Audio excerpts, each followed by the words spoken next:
एक तरफ कंगाली की मार, दूसरी तरफ बूंद बूंद पानी के लिए हाहाकार। और इस बदहाली के बीच पाकिस्तान के वजीर आजम शहबाज शरीफ की गीदड़ भभकी। आजादी के जश्न के मौके पर जहां दुनिया आगे बढ़ने की बात करती है, वहां पाकिस्तान जल संकट के खौफ से थर-थर कांप रहा है। पहलगाम में हुए कायरतापूर्ण आतंकी हमले के बाद भारत के कड़े रुख से पाकिस्तान की सिट्टी पिट्टी गुम हो चुकी है। भारत ने जब सिंधु जल समझौते इंडस वाटर्स ट्रीटी की ढील पर कसना शुरू किया तो बिलबिलाए शहबाज शरीफ को रेड लाइन याद आने लगी। खुद कटोरा लेकर दुनिया से भीख मांग रहे थे शहबाज, और अब भारत को कड़े जवाब की खोखली धमकियां दे रहे हैं और कह रहे हैं कि पाकिस्तान के पानी की एक एक बूंद उनके लिए रेड लाइन है।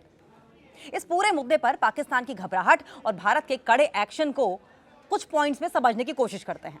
शहबाज शरीफ की बौखलाहट की बड़ी बातें समझिए। पानी के लिए शहबाज शरीफ अक्सर रोते दिखाई देते हैं। आजादी के जश्न के मंच से पाकिस्तान के प्रधानमंत्री ने जिस तरीके से देश की बदहाली छुपाने के लिए फिर से भारत के खिलाफ जहर उगला और पानी के हक पर रोना रोया, इससे यह साफ नजर आता है कि उनके पास प्रोपेगेंडा के नाम पे और कुछ बचा ही नहीं है। मानो गीदड़ भभकी और रेड लाइन का सच क्या है। शहबाज शरीफ ने धमकी भरे लहजे में कहा कि पाकिस्तान के पानी की एक एक बूंद रेड लाइन है और भारत ने जल अधिकारों को छुआ तो अंजाम भुगतना होगा। आतंक पर भारत का प्रहार, जाहिर है कि भारत चुप नहीं बैठेगा। पहलगाम आतंकी हमले के बाद भारत ने यह साफ कर दिया कि आतंक और बातचीत या समझौता एक साथ नहीं चल सकते, जिसके बाद सिंधु जल समझौते पर भारत का रुख सख्त हुआ है। लेकिन पाकिस्तान क्यों घबराए घूम रहा है? पाकिस्तान की नस नस सूख जाएगी। पाकिस्तान को डर इस बात का है, पाकिस्तान की पूरी खेती और अर्थव्यवस्था सिंधु नदी के पानी पर टिकी हुई है। भारत ने बांधों के जरिए पानी का सही इस्तेमाल शुरू किया तो पाकिस्तान में अकाल पड़ जाएगा, और समझौते की समीक्षा का डर भी पाकिस्तान को समझ आ रहा है। भारत लंबे समय से सिंधु जल समझौते में संशोधन यानी कि किसी तरह के मॉडिफिकेशन की मांग कर रहा है, ताकि आतंक को पनाह देने वाले मुल्क को सबक सिखाया जा सके।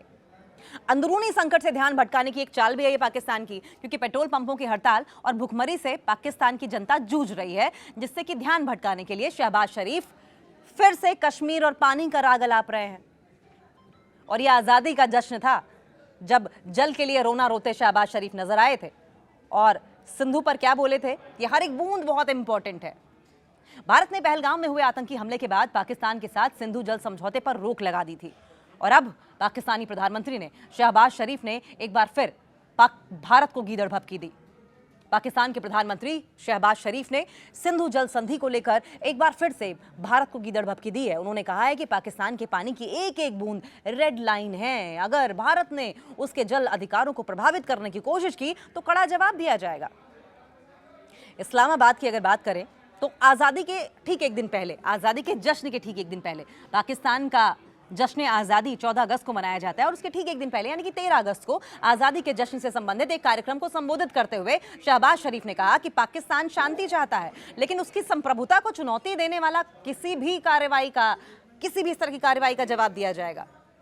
शहबाज शरीफ ने मई 2025 में भारत और पाकिस्तान के बीच हुए सैन्य संघर्ष का जिक्र करते हुए एक कथित दावा किया।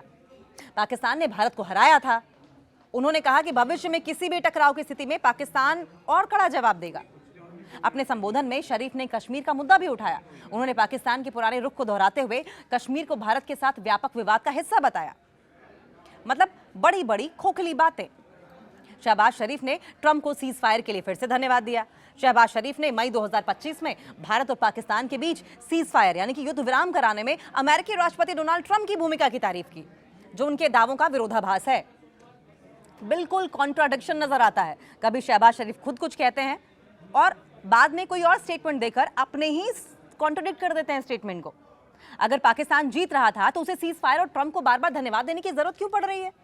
दरअसल ट्रंप ने 10 मई 2025 को घोषणा की थी कि भारत और पाकिस्तान राजनयिक बातचीत के बाद तत्काल युद्ध विराम के लिए सहमत हो गए हैं, और इसके बाद शरीफ ने ट्रंप के नेतृत्व और सक्रिय भूमिका के लिए उनका धन्यवाद किया और इस समझौते तक पहुंचने में अमेरिकी प्रयासों की सराहना भी की थी। हालांकि एक बात का ध्यान रखिए, हिंदुस्तान की ओर से कभी यह माना नहीं गया कि यह अमेरिका की मीडिएशन की वजह से सीज फायर हुआ है। तो लीजिए साहब, इतिहास में पहली बार एक ऐसा विजेता पैदा हुआ है जो अपनी ही जीत से इस कदर डर गया है कि सामने वाले का पैर पकड़ने के लिए अमेरिका तक दौड़ लगा दी। बधाई हो पाकिस्तान, जिनकी बहादुरी के किस्से अब दुनिया के चुटकुलों में गिने जाएंगे। वजीर आजम शहबाज शरीफ आजकल अमेरिकी राष्ट्रपति डोनाल्ड ट्रंप की आरती उतारने में व्यस्त हैं। क्यों? क्योंकि मई 2025 में जब भारत और पाकिस्तान के बीच ठन गई थी तो ट्रंप साहब ने बीच में आकर दोनों का पैचअप करा दिया था। और अब शहबाज शरीफ हर दूसरे दिन ट्रंप को फोन घुमाकर thank you thank you thank you बोल रहे हैं। लेकिन रुकिए, ट्विस्ट यहीं पर है। पाकिस्तान का सरकारी भोंपू चिल्ला चिल्ला कर कह रहा था कि जंग में पाकिस्तान जीत रहा था। अब कोई इन बुद्धिजीवियों से पूछे कि भाई अगर तुम जीत रहे थे तो युद्ध विराम यानी कि सीज फायर की भीख क्यों मांग रहे थे? क्या इतिहास में कभी जीतने वाले फौजी या फिर जीतने वाली फौज ने गिड़गिड़ा कर कहा है कि बाबूजी प्लीज मैच यहीं रोक दो, हम थक गए हैं? शहबाज शरीफ की इस मजेदार जीत और विरोधाभास पर एक और नजर डाल लेते हैं। पाकिस्तान की महान विजय का ये सटायर समझ लीजिए, जीत ऐसी कि रोना आ जाए। पाकिस्तान के दावे के मुताबिक उनकी सेना इतनी आगे निकल गई थी कि सीधे व्हाइट हाउस फोन खटखटाना पड़ा, ट्रंप साहब जल्दी बचाइए वरना भारत हमें घर में घुसकर काट देंगे, घर में घुसकर कूट देंगे। थैंक यू की अंतहीन रिप्ले चल रही है, मानो thank you thank you thank you thank you replay mode पे लगा दिया गया है। 10 मई 2025 को जब ट्रंप ने जैसे ही सीज फायर का ऐलान किया, शहबाज शरीफ ने राहत की ऐसी सांस ली कि उनके मुंह से धन्यवाद के शब्द रुक ही नहीं रहे हैं। मई से लेकर अब तक लगातार थैंक यू। पाकिस्तान के जश्न आजादी के मौके पर भी डोनाल्ड ट्रंप को थैंक यू। बहादुरी का नया पैमाना मानो गढ़ दिया गया हो पाकिस्तान में। दुनिया में जंग जीतने के लिए हथियार चाहिए होते हैं, लेकिन पाकिस्तान को जंग जीतने के लिए अमेरिकी राष्ट्रपति का लीडरशिप और एक्टिव रोल चाहिए होता है। शहबाज शरीफ के दावों की पोल खुलती नजर आ रही है। अगर जीत रहे थे तो भाग क्यों रहे थे? आप जीत रहे थे या भाग रहे थे? अगर पाकिस्तानी सेना इतनी ही मजबूत स्थिति में थी तो 72 घंटे के अंदर ही अमेरिकी मध्यस्थता, अमेरिकन मीडिएशन पर घुटने क्यों टेक दिया आपने? विपरीत बुद्धि का परिचय साफ तौर पर दिया गया है पाकिस्तान की ओर से। एक तरफ भारत को गीदड़ भपकी देना कि हम ईंट से ईंट बजा देंगे, और दूसरी तरफ पर्दे के पीछे ट्रंप के पैरों में गिरकर कहना कि प्लीज मोदी जी को समझाइए। जनता को मामू बनाने की क्या खूब कला है पाकिस्तान के अंदर, क्योंकि कंगाली, भुखमरी और पेट्रोल पंपों की हड़ताल से जूझ रही जनता को यह कहकर बहलाया जा रहा है कि देखिए हमने भारत को रोक दिया, वो भी अमेरिका की उंगली पकड़कर रोक दिया। भारत ने तीसरे पक्ष की मध्यस्थता के दावे से साफ इनकार किया था। हालांकि भारत ने इस दावे को खारिज किया है। भारत का कहना है कि दोनों देशों के बीच युद्ध विराम सीधे भारत और पाकिस्तान के बीच हुई बातचीत से हुआ था। भारत ने इस प्रक्रिया में किसी तीसरे पक्ष की मध्यस्थता की बात को स्वीकार नहीं किया।